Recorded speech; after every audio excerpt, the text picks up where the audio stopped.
Good afternoon, ladies and gentlemen, and welcome to another exciting Propagandacast with me, Imperial Dane. And today we're having for you a 2 versus 2. Yes, indeed, we're going to have a 4-player match today. And as some of you might already have noticed, it's going to be on rails and metals. Just clearing my throat. Yes, there we go. Rails and metals. I'm sure you'll find it awfully exciting, or at least interesting. I hope it is. There are certainly those amongst my viewers who do prefer the 2 versus 2 games, and of course I do try my best to sort of live up to those expectations. Of course, trouble is finding some interesting 2 versus 2 matches. So of course, for those that don't really have much experience with rails and metals, let's just briefly go through it. Of course, it involves rails and metals. My goodness, yes, indeed, very accurate description. But of course, there's a lot more to it than just rails and metals. Of course, we do have the sort of dividing factor of this sort of rail yard going right through the map, but we do have this is probably one of the strategic highlights and tactical highlights of this map, this building, which in fact can cover not 1, but 2 victory points, and a fuel point, and some other points as well. That's a pretty important building. We do have this one as well, but not quite the same level of strategic or tactical strength. But this old blown up barn does have some of it, although it's been crashed through by a plane, and so is lacking in structural strength and might much easier go down to any sort of explosive firepower. Of course, mostly you'll see the fighting going on right here, because again, 2 victory points, 1 house. That's going to be a lot of fighting going on right there. Lesser up here usually, but you shouldn't be too completely surprised if you see some fighting going on up there. Of course, resources are close to both bases, but those are usually in the lower sort. More things of the better sort are usually closer to the center and in larger abundance, of course. Anyhow, so let's go have a look at our contestants in the northern corner. We are seeing Tommygaga of the 2nd Canadian Infantry Division. I suppose, not really sure what to go there for Canadian sounding things, but he is there. Headquarters command truck and an reconnaissance section, so that's already a good start there. And of course we do know Tommygaga, and fighting alongside him is Insane JB, who I have absolutely no idea who is. Probably a friend, and fighting them, who shall that be? Sasgore 11, and of course this chap is from the 2nd Armoured Division, and down here we are seeing Sasgore 11 and Helpinghans. My goodness, I do believe we've already seen Helpinghans as well, so this is going to be actually against 2 people we know from previous casts, Helpinghans and Tommygaga, and they shall be of kamfpgruppe, trying to make a break through the Allied lines as they make their way out of the Falaise pocket, desperately shambling out of the remains of Operation Lüttich. We'll of course have to see how that goes. In fact, let's get right to it. Dun dun dun. We are seeing some engineers getting ready from here. First engineer team sitting up barracks. We are seeing a lieutenant on the way from here, while the reconnaissance section heroically dashes outwards. And yeah, we can already see who's sent in this cast. Yes, I'm sorry, but again, there's nothing I can really do about that sort of chatting, and well, there you go. Still, hopefully should be of interest. We are seeing pioneers in greater numbers just getting that Wehrmacht quarters down right away. At the same time, we are seeing a Kettenkart securing the nearby resources as well, not heading outwards, using its sort of increased mobility and capturing power to perhaps secure some of these forward posts. Pioneers setting up a small chain here, going straight for this building. Nothing unusual there. We'll of course have to see what's coming out on the Wehrmacht quarters. Shall it be Volksgrenadiers? Shall it be the MG42 sniper or a bike/Schwimmwagen? We can't say. And the headquarters command truck is paying up, and we'll probably be seeing it right here, because again, well, usually the reconnaissance section heads first is where you'll see the headquarters command truck stop up, unless of course it's right next to the starting territories, usually. Depends a bit on the player, but it's generally a good rule of thumb. And what is this? Pioneers rushing ahead and immediately laying down a lot of barbed wire, rather already expecting where to hold. He's sending in his pioneers to prepare the positions and already moving about, denying them any cover right there and there. We'll probably be seeing then an MG42 right there. Indeed, MG42 ready to set up right there in this rather dominating structure. Riflemen and engineers charging in, of course, completely unawares of the barbed wire until now as they see it. And right into the line of fire of the MG42. Panzer grenadiers nearby, ready to support. Spiller medium brass. Yes, these are Swedes, in fact, I believe. I know they aren't talking about brass. They're saying they play medium well. Basically, I'm not great on Swedish, but I can read it somewhat. Bike joining in here. We're going to see a rather support effort here from Helpinghans. I feel that might be the wrong start again. When you're facing a Brit, of course, they probably should be aware of the Brit actually as they were loading. You generally don't want to sit down on your flat ass and sort of expect things to just go your way. Then you want to be aggressive. In 2 versus 2 games with one American, one Brit, you need to be aggressive. You need to keep up the pressure. What you don't want to do is plunk down right there from the beginning onwards. That's a bad idea. Both sides should be prepared to put on a lot of pressure, be aggressive, really blitzkrieg onwards for the Reich. What they're doing is not quite that. Pioneers continue to lay down barbed wire again, sort of preparing here. But now Pioneers are coming under fire again. Units laying down any sort of things right at the front line are better targets for the enemy. So keep that in mind. Of course, if you're laying down sandbags, there's sort of something, unless as long as you're on the right side, I think. But that's a bit more of a grey area. Rifleman sneaking about a few shots. There's Kettenkrad. The Kettenkrad not moving. Oh dear, get away, Kettenkrad, get away. Bike heroically dashing in, doing a bit of damage. But now both the Kettenkrad and the bike are stuck. Oh dear. That seems a bit poorly planned. Panzer grenadiers opening up fire in support. Bike opening up as well again. British securing the northern areas. In fact, securing this spot as well. And so far now there's been absolutely no recognition of the axis of the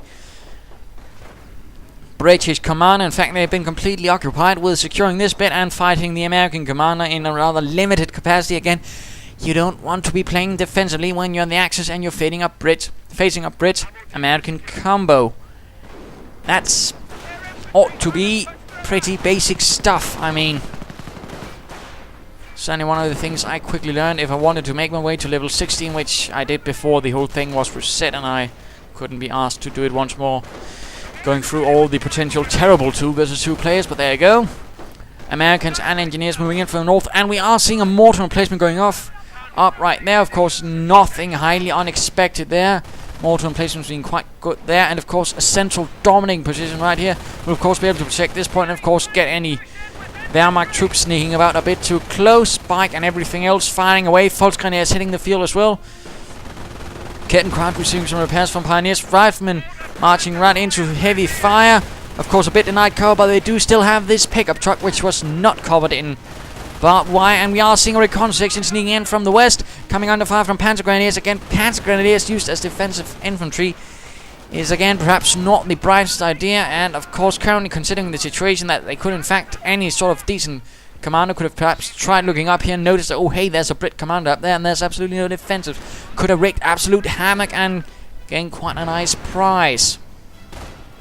Now mortar rain begins flying in on the German positions. Americans once more hitting from north. Rather heavy aggression from those chaps. Mortar continuing to blast away, and now the British are joining in the fun as well, perhaps hoping to do a bit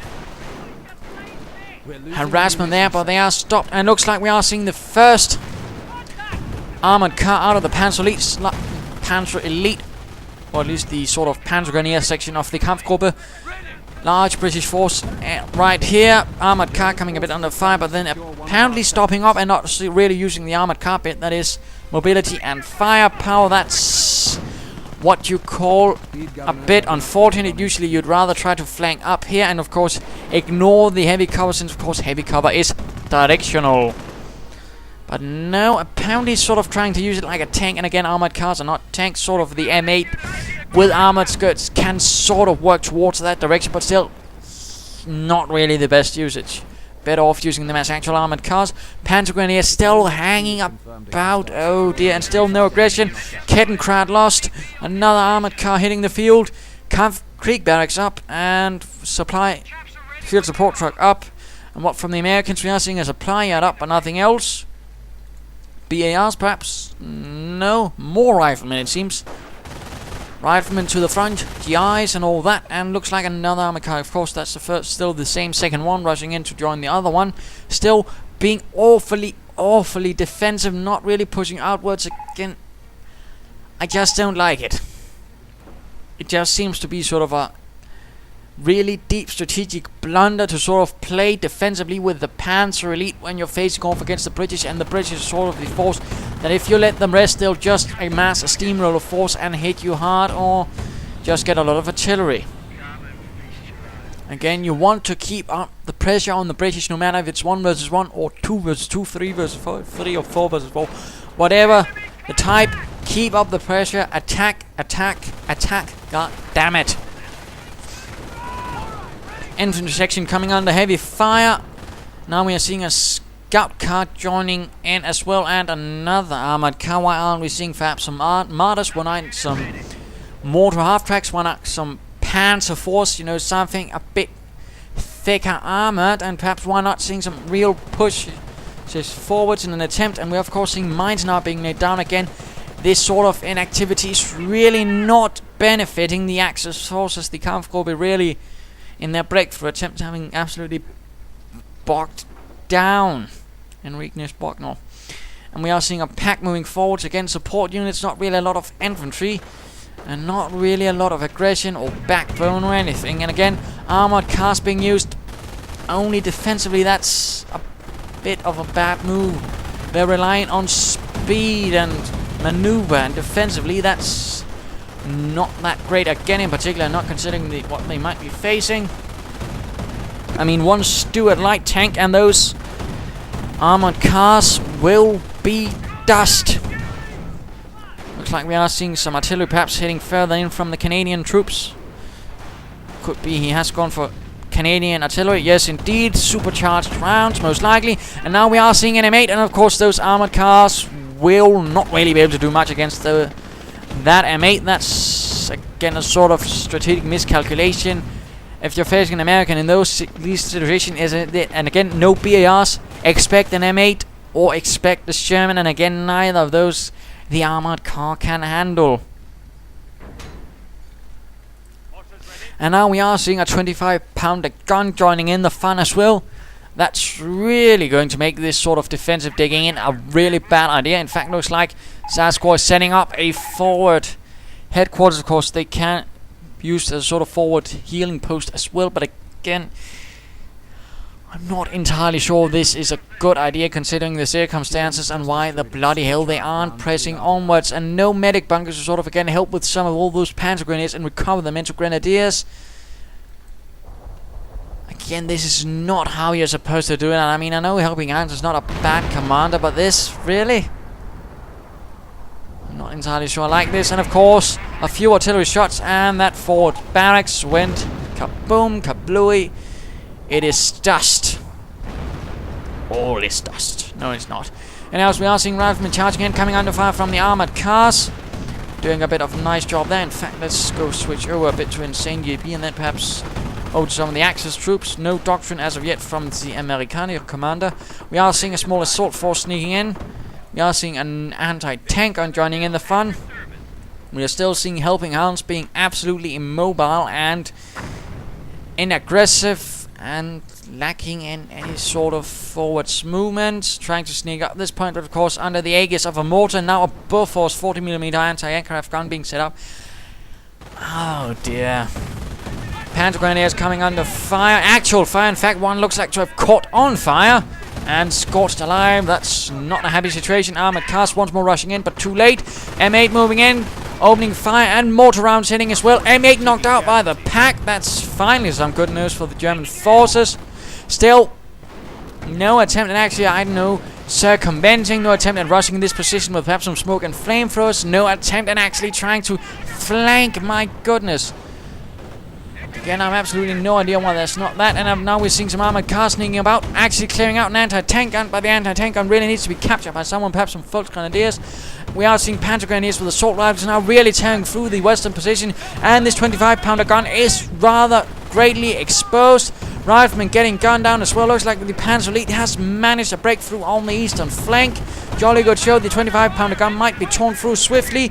Trench cleared out as well, but the Bofors turns that into a nasty business. Panzer Grenadiers might want to get closer with their assault rifles to clear out that 25-pounder gun. Come on. Get your asses moving, Panzer Grenadiers. And apparently he doesn't finish off the job. There we go, actually. Jolly good show.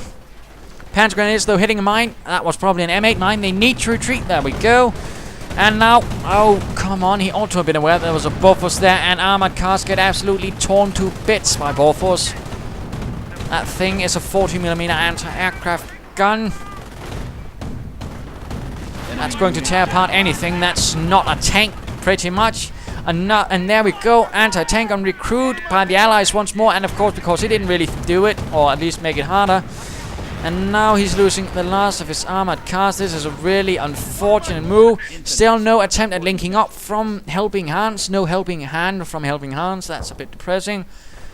And looks like the armored car, though, does make it out there barely. 25-pounder gun out. Another one going up. Nothing else, though. And looks like a small Sturm Pioneer force going out. Or at least pioneers with flamethrowers. No veterancy. Still only one full Grenadier team. Still no attempt at securing this anti-tank gun by either Axis force.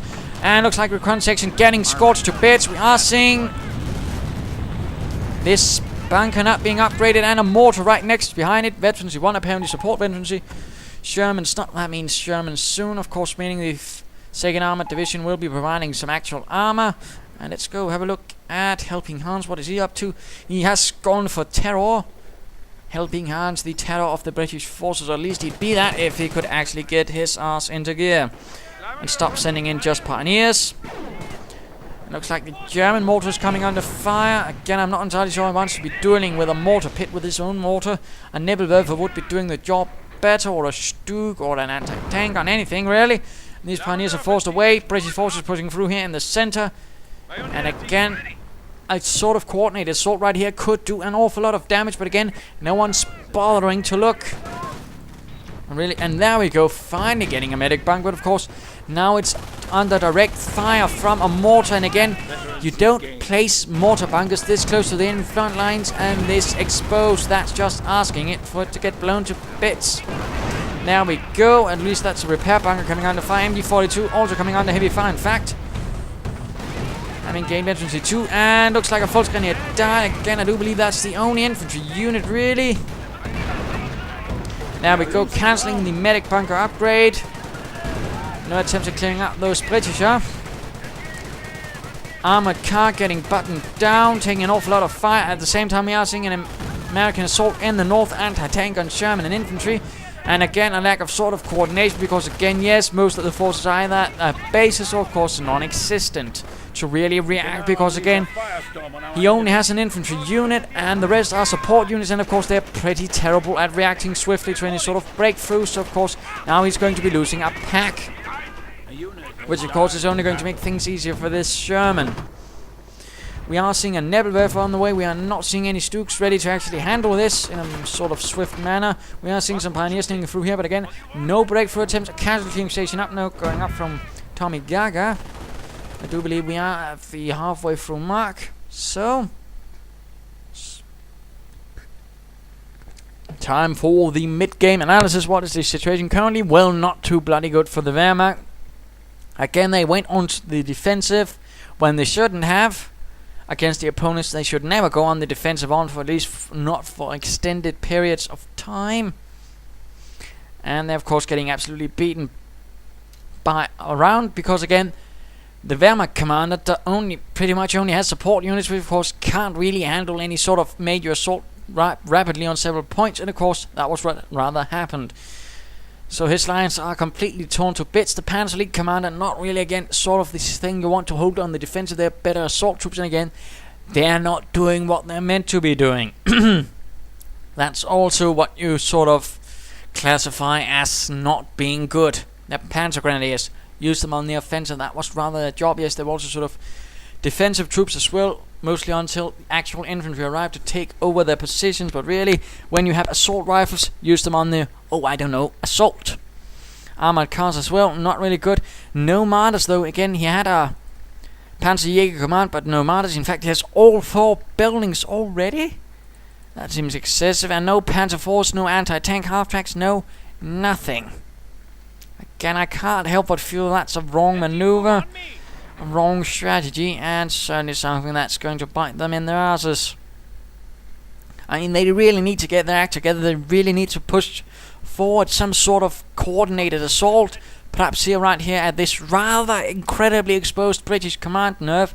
I mean, if the headquarters command track and all this were blown to bits, it's certainly going to hurt the British a lot.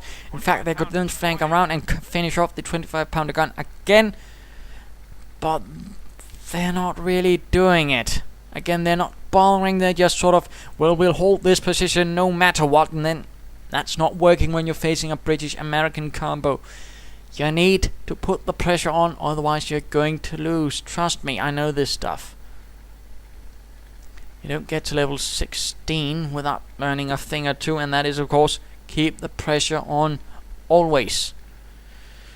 For the Americans, well, they just need to keep doing what they're doing. They're doing it pretty well. I mean, artillery, British commander is pushing onwards, the American commander is pushing onwards. Good aggression from both sides, and now armor coming in from the American. Really going to make things very, very terrible for the Axis Kampfgruppe.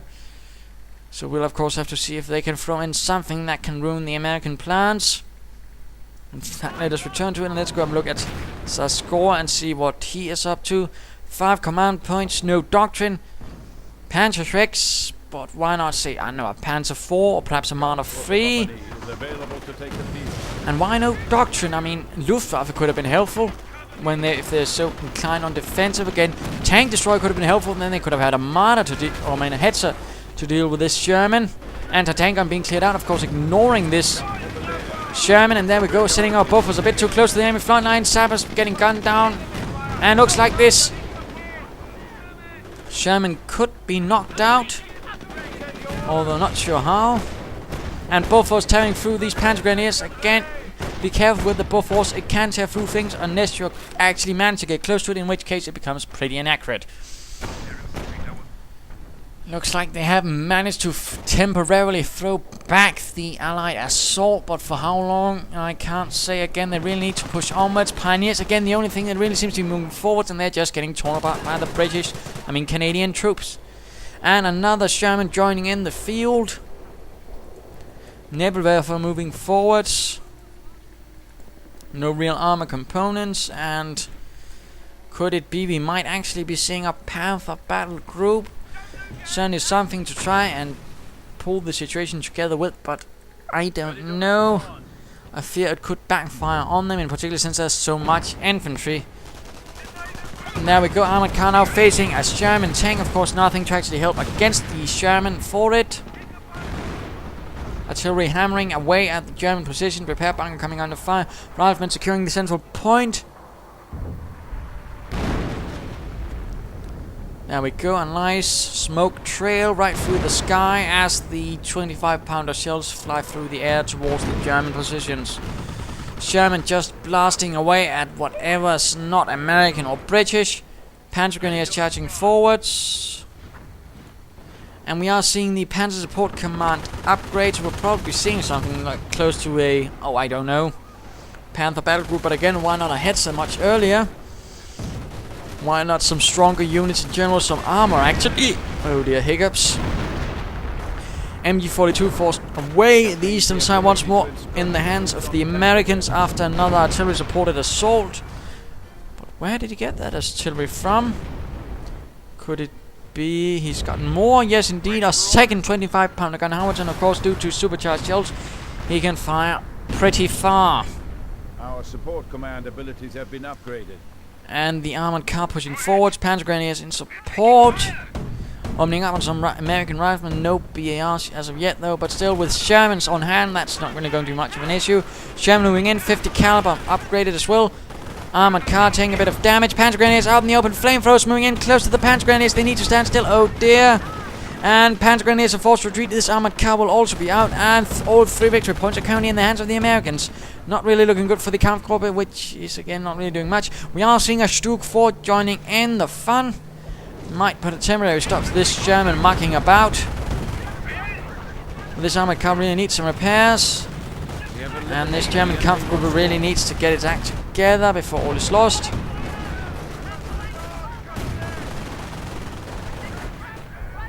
And it looks like we do have a doctrinal choice. What it is though, it might be Luftwaffe. Stug 4 awfully close to the riflemen. Of course, probably no sticky bomb, so that will do. Looks like something was lost to the artillery and the armored car and the bike. Unfortunate. Sherman pulling away in the face of the almighty Sturmgeschütz. And meanwhile, another Sherman moving towards through the center, again unopposed due to a lack of anti-tank assets in a greater manner.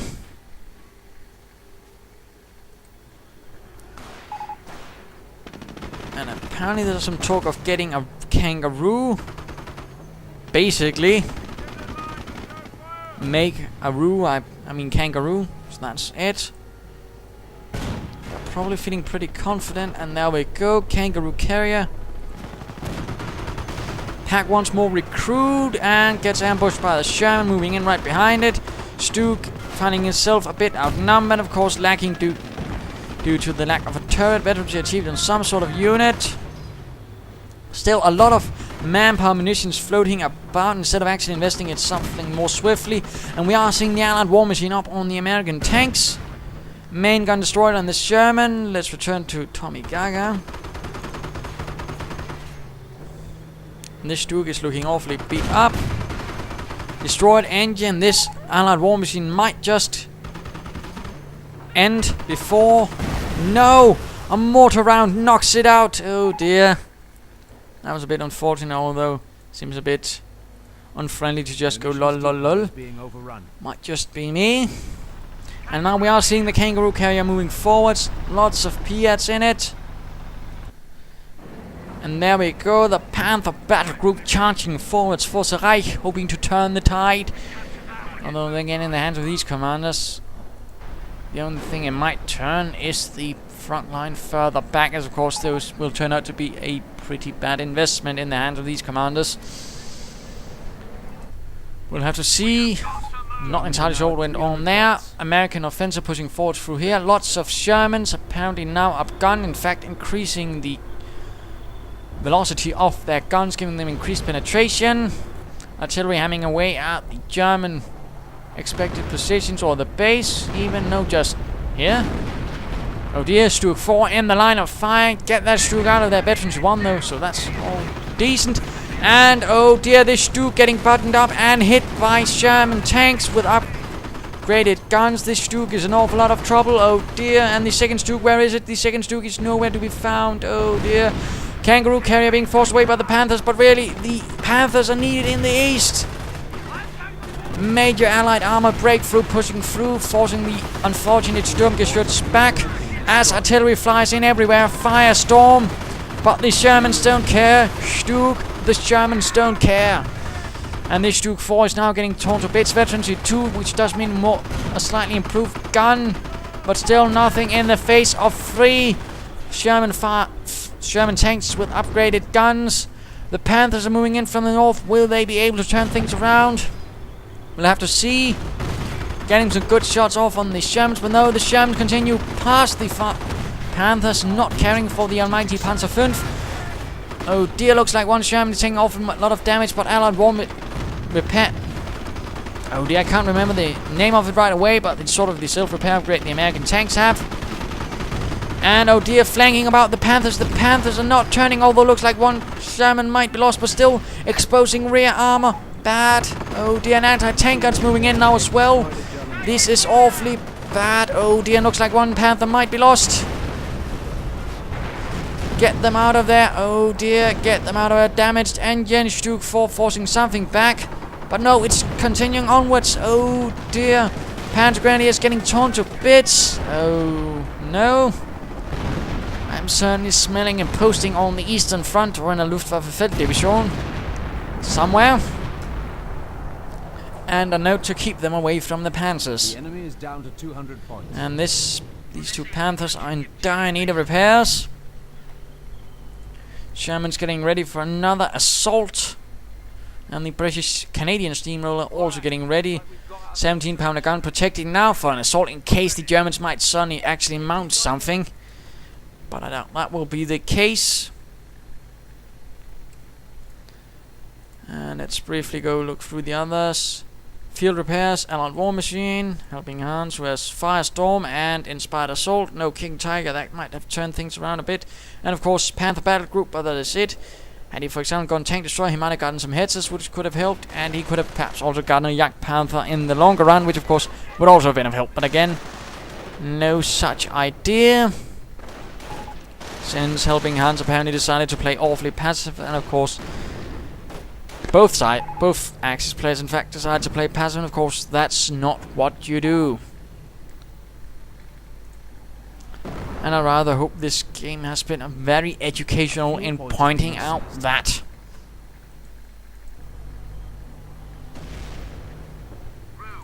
Stuke 4 slowly inching forwards.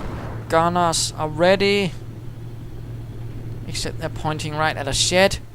As far as I'm aware, there are no British or armies in that shed, but still, the Stuke driver is a bit cautious and crashes it just for the good measure. Sherman getting a good shot off there on these Panzer Grenadiers. 2 down, artillery firing away somewhere.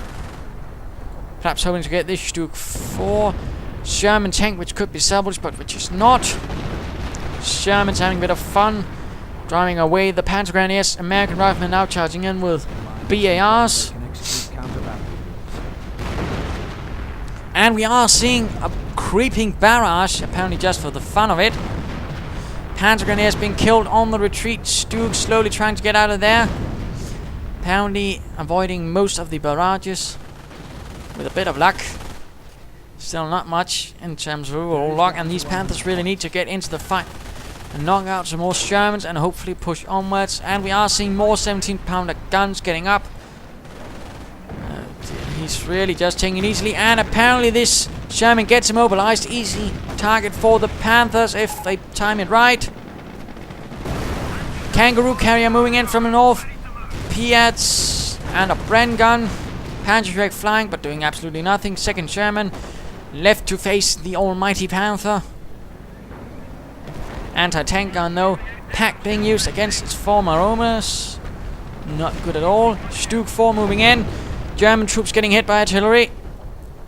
Panther number 2 not moving forward to support Panther number 1. And apparently a firestorm being called in on the American artillery. And then a mortar round moves in and finishes off the job before the artillery barrage actually lands. That's what you call a bit unfortunate. Sherman out of control. Leaving behind only 1 Sherman for the Americans, but no Allied war machine instantly replaces them. Able to quickly replace them, of course that was what the Americans did, and of course usually any damaged Shermans afterwards would usually just be, well, thrown out and then instantly replaced with a working one. They basically had that sort of supply, although sometimes they did actually had a bit of a low supply, but that sort of waned. And looks like another Kangaroo carrier is knocked out. Terror propaganda forcing away some of the American troops. Panthers continuing forwards but getting hit in the side by Piats. No, he's... oh dear, now moving straight into the line of fire of 17-pounders and the Sherman. 1 Panther is lost. Oh dear. Mortar rounds hitting the Allied troops. Still only 1 Volksgrenadier team out for Hans. And looks like this is the end for the German Kampfgruppe as the final armor is blown to bits. The last Panther... no, apparently 2 more are suddenly thrown into this meat grinder. In some vain attempt at turning the tide. But with 14 points left. And no actual force that can actually be committed to an assault. And lots of artillery aimed at their positions. I doubt they'll be able to make it off. But apparently they still do. 17-pounder getting off an extremely good shot on the Stuke 4. Piat rounds hitting as well. And... perhaps deciding to be funny. Stuke 4 knocked out. Staghound charging ahead. Piat rounds flying. Death is flying through the air. Panthers charging through. Catching this reconnaissance section. 4 stars. And trench cleared out. And there we go. Panther charging it right into the arm of fire of these 17-pounders. Anti-armor piercing rounds probably flying out from it. 3rd Panther somehow still alive.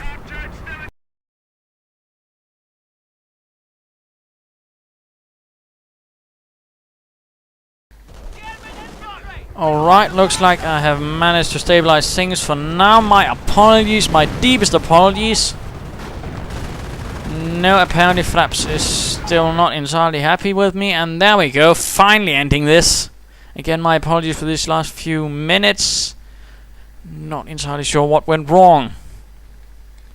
Although apparently I ran out of space, so that might have something to do with it partially.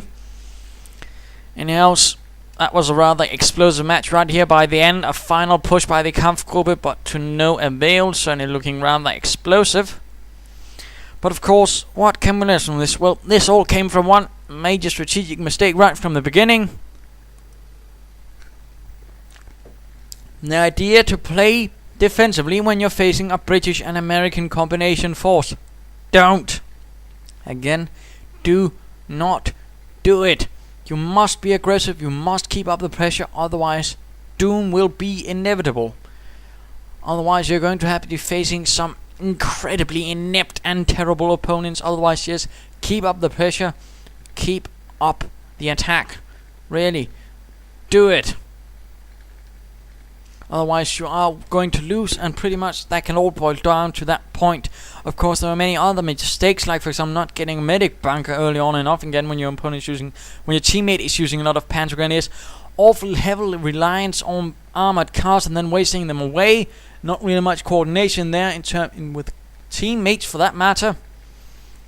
No attempt at really spotting out any sort of a path to sort of any raids on the enemy. Again, heavy lack of that.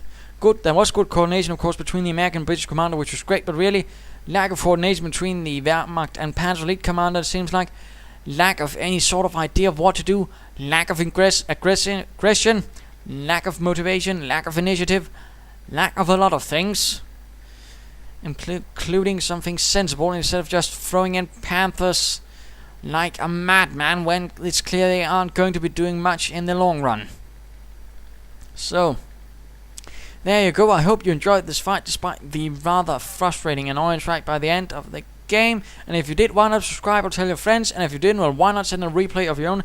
This is Imperial Dane saying, remember, when facing British and Americans, fight, be aggressive, move forwards, be bold, don't sit down and have tea. Cheers.